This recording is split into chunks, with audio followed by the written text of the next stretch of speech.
In this interview, we hear from Temi. He's 26 years old, living in Boston, Massachusetts. He is the new media specialist at Babson College for their athletics department, so he works with student athletes. He shares what it's like being a content creator in a sports setting. Let's get started. Thank you so much for joining me, Temi. I'm so excited to hear about your career as a new media specialist. Can you tell me a little bit about your background and education? Yeah, so I went to SUNY Binghamton, graduated in 2016, graduated in an econ major, surprisingly. And from there, I worked at Penn State for a year through the Big Ten internship, and then was at Babson for 2 years through an internship grant. And they actually eventually created a new position for me, which is my current position now. That's awesome. And in your current position, what do you do on a daily, weekly basis? So I'm the new media specialist, and it varies a lot. I mean, working in collegiate athletics, like no day is ever the same, but I think that's the fun of it. So one day I can be shooting photos, doing headshots, shooting team photos. The next day I could be editing videos for promotional, for some sponsorship opportunities. The next day I could be at a game shooting in-game content or statting that game. So it varies day to day, but that's the best part of it. That's awesome. And now that's obviously different than what your major was in college. So how did you get those skills that have translated so well to your career? Yeah, so I think it was out of passion.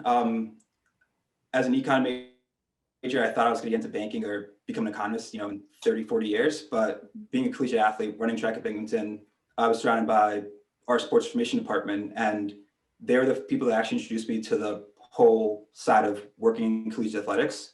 And it was from there I, interned at Penn State, and I kind of learned a little bit more. Originally, I only knew about the stat side of things and kind of the more written piece and the more telling the story through the written word. And over time, I learned more about video. And it was the second semester of me being at Penn State where I got to travel with the track and field team. I got to shoot video. I got to tell the stories, which when I learned that, this is fun and this is what I want to do. Awesome. And then when you're doing those things, what kind of equipment or software do you use that someone who might just be starting out and be interested in working, whether it's in athletics or another industry, doing videography, photography, things like that, what should they look into learning? Yeah, so my favorite tool to use is definitely a Canon camera. I'm a little biased. I think all the brands are pretty good, but I'm a Canon fan. Okay. On top of that, it's just my laptop. Okay. But honestly, nowadays, the phones are so good, and you can honestly shoot video on your phone. There's times when I'm running, gunning, and I'm trying to get some content going, and I just take my phone in my pocket and turn it horizontal and just press record. And honestly, it gets the job done. Awesome. And then are you doing the editing aspect of content creating as well? Yeah, so I get to do from the storyboarding to the shooting the content to the editing it. So when I edit it, I always use Premiere Pro. Final Cut Pro is also pretty good software, but Premiere Pro is on Mac and it's on Windows, so pretty good. It translates to both. That's awesome. So while you were in school studying econ, did you happen to do any internships or get into touch with anyone who kind of mentored you to what you currently do? Yeah, so it was the summer going into my senior year of college, running track. There isn't a lot of track on ESPN. So the big company, the big group that covered track and field is Flow Sports or Mile Split. So I applied for an internship down in Austin, Texas with them as a social media specialist, not because I was necessarily into social media, but just because I wanted to work for the company. And it was down there where I, learned a lot more about the industry, learned actually about shooting video, learned about the social media side of things. And then my senior year of college, our sports information director reached out to me asking if I wanted to help out in the office. And there's actually an up-level English class that I needed that I would get credit for by doing this internship. So they took me under their wing. They taught me everything. They still check up on me. So honestly, they paved the way for me. That's awesome. Now, someone who's looking to get into your realm of what you do, you mentioned that your title, new media specialist, is kind of new. If someone's looking on LinkedIn or job boards of any sort, what titles can they search for to do what you do if new media specialist doesn't pop up with anything? Yeah, I mean, if you want to work in athletics, I think there's 100 jobs with 100 different titles, and a lot of them are pretty similar. So whether it's sports information director, assistant director of communications, new media specialist, tech specialist, producer, I think it's about just getting your foot in the door.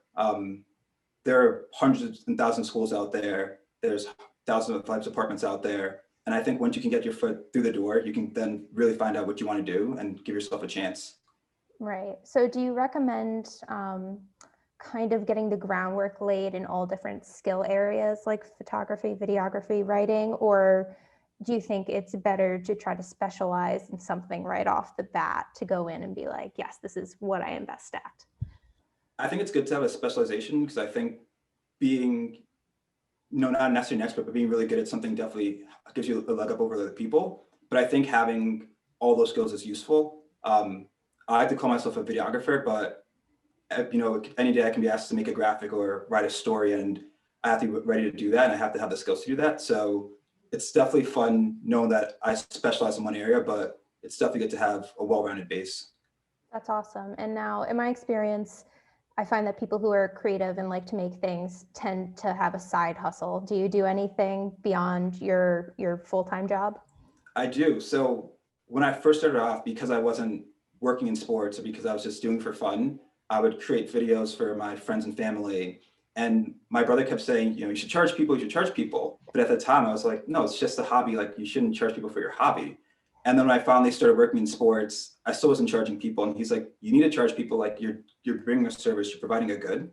And then I started trying to get my name out there, started doing some freelance opportunities. I've shot a few weddings. I've shot some birthday parties. I've done special events. And I think the coolest event I've done, which I don't know how I got the chance to do it, was Jenna and Barbara Bush had a book signing in Wellesley.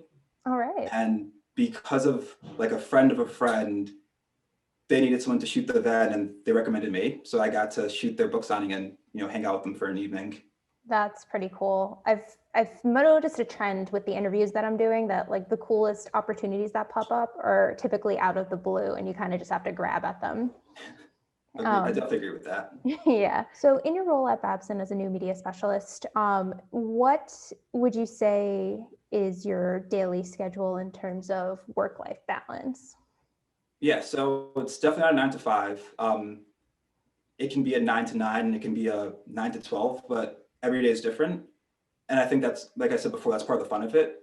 Whenever I go to work, I don't actually feel like I'm ever working. And I think a lot of people who I follow on social media also don't think I'm ever working. But in the world of sports, you have games, you have to write articles, you have to create videos, and there's a decent amount of downtime because things are so spread out. So, I guess on a Monday, I'm going to the office, we're getting ready for the games for the week, we're creating the content we need for the week, we're getting our equipment set up, and the Tuesday there might not be a lot to do, but that Wednesday's gonna be a long day. And it's interesting because there are some times during the year when we're busy, when I feel like I'm living out a suitcase and we're on the road and we're traveling from a women's soccer game to a men's soccer game, just driving across the state. But like I said before, like it's definitely the fun of it. That's awesome. And then do you have coworkers that you collaborate with to shoot these games and things like that? Or is it more of an individualized process? Yeah, so at Babson, we're a team of 3. I would say that I definitely am the one who specializes more in the video things, like I mentioned before, like that's kind of my area. So on top of that, I have a few student workers who are amazing at what they do. And I'm definitely lucky to have them, be on my team.